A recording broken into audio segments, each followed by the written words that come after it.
Hi guys, this is me Jayanti. Welcome back to my channel world of Kinnar. So ఏంటంటే నేను ఇన్స్టాలో reels scroll చేస్తున్నప్పుడు నాకు ఒక సెట్ ఆఫ్ బ్యాంగిల్స్ అనేవి చాలా బాగా నచ్చాయి అనమాట. సో అవి ప్రజెంట్ ట్రెండింగ్లో ఉన్న లోటస్ బ్యాంగిల్స్. అయితే ఏంటంటే నేను వాళ్ళని ప్రైస్ అడిగాను అనమాట.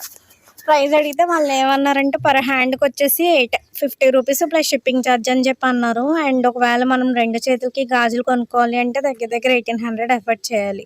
సో బ్యాంగిల్స్ మేక్ చేయడానికి కూడా కాస్ట్ బాగానే పడుతుంది అండ్ అలాగే టైం కూడా బాగానే తీసుకుందనమాట. సో నేను చేసినప్పుడు నాకు తెలిసింది ఏంటంటే సో వాళ్ళ ప్రైస్ తీసుకోవడంలో తప్పులేదు. కానీ ఏంటంటే ఒకవేళ మనమే చేసుకుంటే మేకింగ్ ఛార్జ్ అనేది ఉండదు కదా, కొంచెం తక్కువలోనే చేసుకోవచ్చు కదా అనే ఉద్దేశంతో నేనే మెటీరియల్ తీసుకుని చేశాను అనమాట. సో అది ఎలా చేశాను అనేది ఈ వీడియో.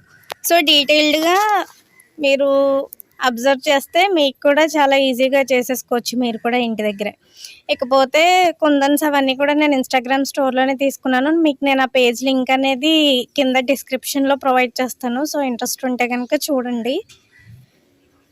ఫస్ట్ నేను ఏం చేశానంటే యాక్చువల్లీ నా దగ్గర ఈ గ్రీన్ కలర్వి లేవన్నమాట, మూన్ షేప్ కుందన్స్. సో అందుకని చెప్పి కొంచెం గ్రీన్ కలర్లా కనిపించే కుందన్స్ని ఫస్ట్ స్టిక్ చేసుకుని తర్వాత I shape kundans 8K size అనమాట. సో గుర్తుంచుకోండి, సైజ్ వచ్చేసి 8K సైజ్ పింక్ కలర్ తీసుకున్నాను. సో వాటిని 3 స్టిక్ చేసిన తర్వాత నార్మల్ ఫ్యాబ్రిక్ గ్లూతో తర్వాత పైన ఏం చేశానంటే ఈ B7000 గ్లూతో స్టిక్ చేశాను. స్టిక్ చేసిన తర్వాత ఇప్పుడు మధ్యలో 3mm రౌండ్ కుందని అతికిచ్చాను అనమాట. సో అతికిచ్చిన తర్వాత సేమ్ మొత్తం బ్యాంగిల్ మొత్తం కూడా మీరు అలానే చేసుకోవాలి. థ్రెడ్ ర్యాపింగ్ అనేది నేను ప్రీవియస్ వీడియోస్లో కూడా చూపించాను అనమాట. సో అందుకని చెప్పి ప్రతి వీడియోలో అయితే ఎందుకు మళ్ళీ టైం వేస్ట్ అని చెప్పి చూపించలేదు. సో ఇన్ కేస్ ఆ థ్రెడ్ ఎలా చుట్టాలో మీకు తెలుసుకోవాలి అనుకుంటే కనుక ఒకసారి ప్రీవియస్ వీడియోస్ని చెక్ చేయండి. చెక్ చేసి చూస్తే మీకు అర్థమైపోద్ది అనమాట. అండ్ ఇకపోతే ఇక్కడ మెటీరియల్కి కాస్ట్ వచ్చేసి మనం ఒక 500-600 పెట్టుకుంటే కనుక మొత్తం మనకి రెండు చేతులకి గాజులు వచ్చేస్తాయి. అండ్ ఆ గాజులు రాక ఇంకొంచెం మేబీ మిగలొచ్చు కూడా. సో కుందన్స్ వచ్చేసేటప్పటికి ఈ 8K సైజ్ ఉంది కదా, సో ఈ కుందన్స్ వచ్చేటప్పటికి 10 గ్రామ్స్ వచ్చి మనకి 30 రూపీస్ అవుతాయి అనమాట. సో ఈచ్ బ్యాంగిల్కి వచ్చి మనకి 10 గ్రామ్స్ ఈజీగా పట్టేస్తాయి. సో మోడల్ అలాంటిది కాబట్టి. అండ్ తర్వాత మిగతావన్నీ కూడా 18-20 రూపీస్కి వచ్చేస్తాయి కుందన్స్ అనేవి. అండ్ అవి అంత పెద్దగా ఏమి పట్టవు, కాకపోతే ఈ ఐ సైజ్ మాత్రం కొంచెం ఎక్కువ పడతాయి అన్నమాట.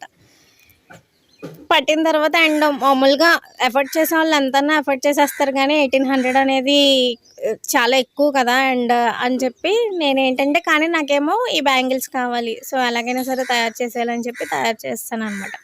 సో మనం అలా లోటస్ని అలా తయారు చేసిన తర్వాత మధ్యలో కొంచెం గ్యాప్ ఉంటుంది కదా, సో ఆ గ్యాప్లో ఏంటంటే మళ్ళీ పింక్ కలర్వి 3mm స్టోన్స్ని అలా స్టిక్ చేసుకోవాలన్నమాట.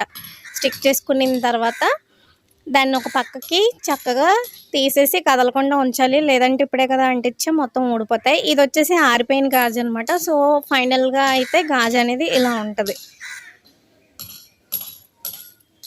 సో గాజు అనేది అలా ఉన్న తర్వాత ఇప్పుడు మనం మధ్యలో బ్యాంగిల్స్ చేసుకోవాలి కదా, దానికి ఏంటంటే ఒక స్టోన్ చైన్ తీసుకున్నాను నేను. ఇక్కడ గోల్డ్ కలర్ స్టోన్ చైన్ తీసుకుని B7000 గ్లూ తీసుకున్నాను. యాక్చువల్లీ ఫెవిక్రిల్ గ్లూ అంటే కొంచెం తడిస్తే ఊడిపోతుంది అనమాట. ఇదైతే కొంచెం స్టిఫ్నెస్ కూడా రాయిలాగా అయిపోతుంది. సో మనం కదిల్చినా కూడా కాసేపటికి ఇది కదలదని చెప్పి నేను దీన్ని యూజ్ చేశాను. సో మీరు కూడా దీన్నే యూజ్ చేసుకోండి. ఇలాగా మొత్తం మనం 4 గాజులు చేసుకోవాలన్నమాట. అంటే ఒక చేతికి వచ్చి 4 గాజులు చేసుకోవాలి, రెండు చేతులకి అయితే 8 గాజులు చేసుకోవాలి. సో ప్రాసెస్ అనేది మాత్రం కొంచెం ఈజీ, అలాగే కొంచెం డిఫరెంట్ అనమాట. ఏంటంటే మనం తయారు చేసినప్పుడు గ్లూ చేతులకు అంటుకుపోయి మళ్ళీ ఆ స్టోన్స్ లేసిపోయి కొంచెం పిచ్చలేస్తుంది. కాకపోతే కొంచెం పేషెన్స్తో చేసుకుంటే ది బెస్ట్ బ్యాంగిల్స్ని మనం తయారు చేసేసుకోవచ్చు. అండ్ దీంట్లోనే ఈ సెట్లోనే మళ్ళీ మిడిల్లో ఏంటంటే ఫస్ట్ మనం ఒక స్క్వేర్ కుందన్ తీసుకొని దాని పక్కన మీకు చూపిస్తున్న విధంగా 3mm గోల్డ్ కలర్ కుందన్స్ని నేను స్టిక్ చేశాను అనమాట. సో బ్యాంగిల్ మొత్తం అలానే స్టిక్ చేయాలి. నేను ఇక్కడ ఒక చేతికి వచ్చి 3 గాజులు చేశాను అనమాట. సో రెండు చేతులకు వచ్చేసి మనం 6 గాజులు చేసుకోవాలి. చేసుకుంటే ఇప్పుడు ఒక మంచి సెట్ రెడీ అయిపోద్ది అనమాట. సో నా ఛానల్ ఎవరైనా ఫస్ట్ టైం చూస్తున్నట్లయితే సబ్స్క్రైబ్ చేసుకోండి, అలాగే బెల్ ఐకాన్ ట్యాప్ చేయండి ఇంకా మంచి మంచి వీడియోస్ కోసం. ఇప్పుడు ఫైనల్ అవుట్పుట్ చూసి మీరు కూడా ఆశ్చర్యపోండి. సో చూసారా ఎంత బాగున్నాయో. అండ్ ఈ బ్యాంగిల్స్ని మనం 500 to 600 కాస్ట్లోనే చేసుకోవచ్చు. సో నేను నచ్చిందని అనుకుంటున్నాను. నచ్చితే లైక్ చేసి సబ్స్క్రైబ్ చేసుకోండి. Thank you so much for watching. Have a good day. Bye bye.